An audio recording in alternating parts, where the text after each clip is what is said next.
Now, welcome to another edition of Let's Talk Some Star Wars, where this time we'll be taking a look at the results of the poll that asked you, thinking of it as a movie, how would you rate the Siege of Mandalore story arc? I'll then be reading and responding to some of your comments, but I won't be including any artwork this week. Partly because I haven't had much sent in lately, and partly because I'm way behind on emails, which might have something to do with why I haven't been getting much or seemingly getting much in the way of artwork. Either way, if you have sent something to me, I will be including it in a future video, and if you'd like to send something to me, the email address to do that is in the description below. Okay, and let's get to the results now, where we'll see that 83% of people gave the Siege of Mandalore 5 stars and thought it was amazing, 12% gave it 4 stars and thought it was good, 3% thought it was average, and then there was 1% who gave it 2 stars, and a final 1% that gave it 1 star and thought it was terrible. And so when we do all the math here then, the Siege of Mandalore ends up with an average score of 4.75 stars. And as a lot of you likely know, not long ago I did polls for all the movies, and as you can see, The Empire Strikes Back topped that list with a score of, well, 4.75 stars, which is the same the Siege of Mandalore got. Now, does that mean this story arc is arguably the best Star Wars ever? Well, I'm sure some people probably feel that it is, and as I've said before, I truly think it was indeed Star Wars at its absolute finest. However, and this is to take absolutely nothing away from this story arc, but there's probably a couple factors at play here that up this score a little bit. For one, not all Star Wars fans watch the Clone Wars, a shame to be sure, but a reality nonetheless. And sure, a lot of fans certainly do watch it, but when compared to the number who just watched the movies, well, there is going to be a discrepancy there. And fans who watched Season 7 of the Clone Wars likely were fans going into it, though not all of them, I'd imagine. I'm sure a lot of fans who'd never seen the show before watched this season, or maybe just watched the final arc. But for the most part, existing fans of the show were watching, and they got a hell of a payoff for their years of loyalty and waiting. Another big factor here is that many fans, to some degree, some great, some small, were disappointed with the sequel trilogy and thus were looking for something Star Wars to really latch onto and love. Now sure, a lot of people got that with The Mandalorian, but they got it here as well. In other words, when compared to the sequels, The Siege of Mandalore looks even better to a lot of fans. Then you factor in there is an entire generation of fans out there who grew up with and love this show and absolutely loved the ending they got, and for them this probably is the best Star Wars ever. And I certainly won't try to convince someone who feels that way otherwise. So again here, I don't want to take absolutely anything away from the Siege of Mandalore arc. It was fantastic. And I think these results prove that it deserves to be regarded as some of the best Star Wars we've ever gotten anywhere. As for the best Star Wars, well, that's a personal opinion and perspective, and these polls asking about the movies and the overall list generated by them give us, I think, a pretty solid indicator of what the consensus is, at least among those who watch my videos. Anyway, let's now get to your comments, and we'll start as we always do with the top rated comment, which this time came to us from Liam Carden, who said, "Let's face it, if it wasn't seen to the outside world as a cartoon/kids show, it would be winning awards." And well, though I think this may win some awards, I certainly get your point. And as I was just saying moments ago, there is certainly a section of the fanbase that doesn't watch the Clone Wars and will not for one reason or another. And for a lot of them, it's simply because it's a quote-unquote cartoon. I don't know exactly why that is, if they feel that since it's animated, it automatically has to be for children, or maybe they feel awkward watching it. And if you're one of those people and you happen to be watching this, I'll say what I always do when this topic comes up. Just give it a chance. What do you got to lose? Just know ahead of time that the 2008 movie, as well as the first 2 seasons, can be a bit rough at times. Not saying they're bad, but it certainly took a couple seasons for the show to really hit its stride. Also, if you don't feel like watching all 100 and some episodes, there are lists out there that will tell you the more essential episodes or the ones more relevant to the bigger picture. There's also always the option of just sitting down and watching The Siege of Mandalore right away. As long as you, in general, know these characters, which most fans I'm assuming do even if they've never seen the show, it's still going to be highly enjoyable, and maybe afterwards you'll feel like going back and watching even more. And if not, if you don't want to watch it, to each their own.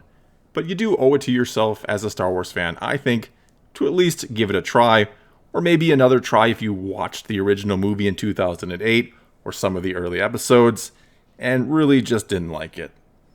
Okay, let's now move on to this comment from Jay Makowski, who said, "For anyone who says that prequels suck because we already know what happens are so wrong, especially after watching this arc of the Clone Wars. This arc was perfect from beginning to end, even though we know where characters like Ahsoka, Rex, and Maul end up, and having it tie into Revenge of the Sith was a nice but haunting touch. Dave Filoni should be given a ceremony for this achievement. 5 stars, pure Star Wars." Then we also had this comment from Citlali Cervantes, who said, "The stakes would have been higher if we didn't know that Ahsoka and Rex would survive. A masterpiece, nevertheless." And also this one from Mandalorian 637, who said, "Even though we knew almost everything that was going to happen, it still amazed us all."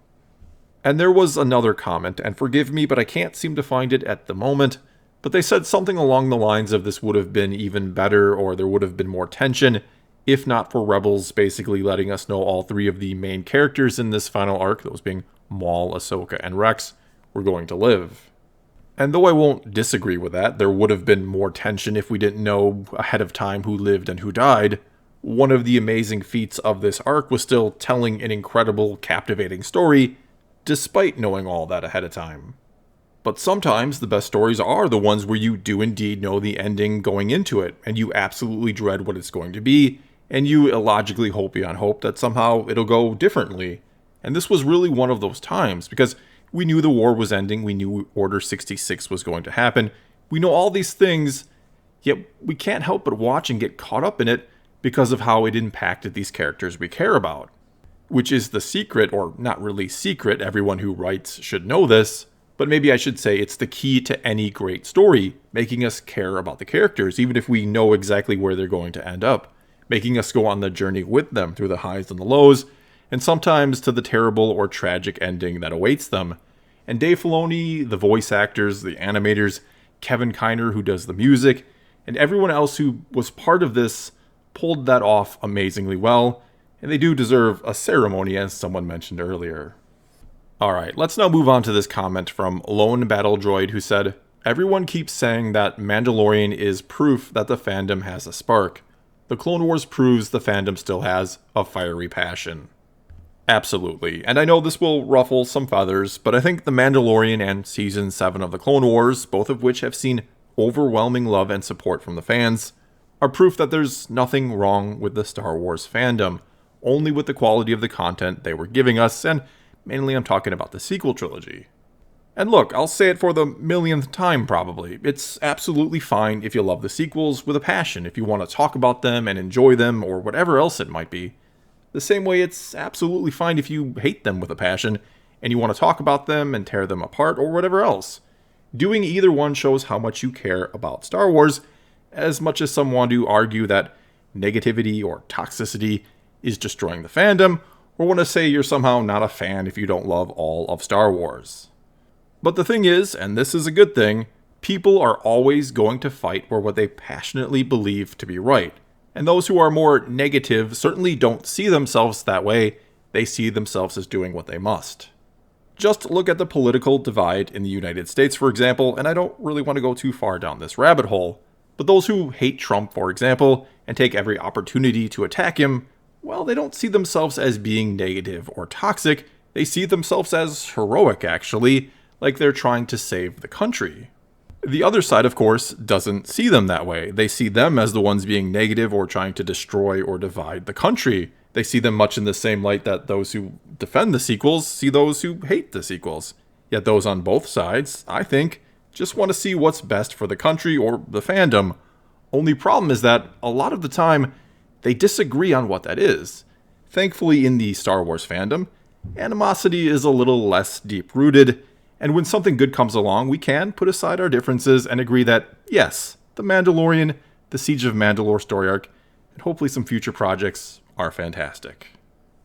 Okay, and now I think it's time to just read off a few final comments here. I feel like I've been rambling for most of the video instead of actually reading your comments.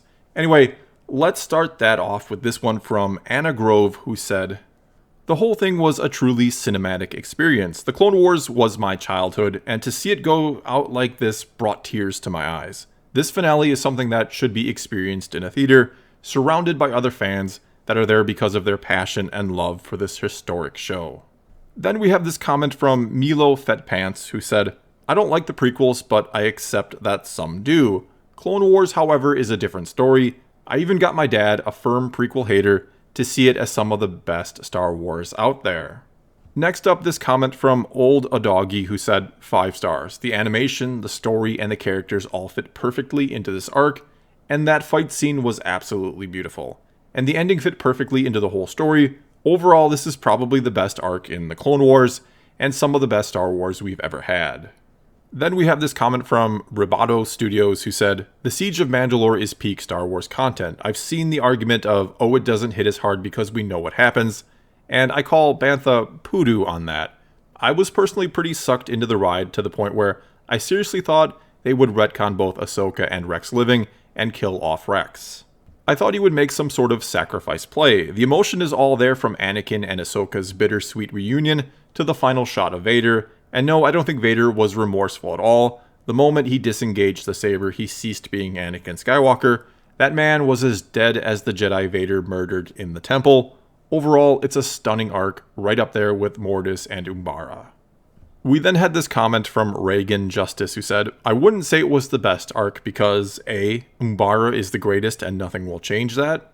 B, there are a few minor things I didn't like about it, such as the Order 66 scene wasn't executed, no pun intended, amazingly, no Duel of the Fates in Episode 10, the escape from the Venator lasted way too long in the gravity of the moon, and the chasing around with Jesse, the actual siege only lasted 2 episodes instead of 4 or at least 3, and Anakin and Obi-Wan really don't have enough screen time. Still, the best visual and audio arc in the series, well worth the wait, and treated the closest thing to the main character and main villain, Ahsoka and Maul, really well as Rex and Bo-Katan." And finally here we have this comment from Star Wars 34, who said, "The pure production quality. It has transcended TV and even live action films. This form of animation is so pleasing to watch. It's stylized but so real at the same time. I actually prefer it to live action because of how much can be done without looking fake. These final episodes were breathtaking. I'm sad that we only got 4 of this quality, and not more of the episodes that were originally planned for the show." And though I do love live-action Star Wars, and I don't know that I'd say this style, the Clone Wars style, is better than live-action, I will say it lends itself extremely well to Star Wars. It does have a very realistic feel to it, yet incredible things that tend to look fake or cheesy in live-action, like Jedi doing insane jumps or things like that, do look great and fluid here. And so no matter where Star Wars animation goes next, what show we eventually get and when we get it, I feel like there's no going back anymore. I don't know that anything we get will ever be better than the Siege of Mandalore in terms of animated Star Wars, but the style, the music, the quality, everything about it needs to be where they set the bar henceforth. Well, that's all I've got for you this time. Now it's your turn to tell me what you thought of the Siege of Mandalore. Just how good was it? Is it one of your favorite Star Wars quote-unquote movies? Or maybe it's your number one? Or are you someone who thinks it's not so good and it's overrated and you gave it maybe 1 or 2 stars? Whatever the case may be, leave a comment below and let's talk some Star Wars. And until next time, thanks for watching.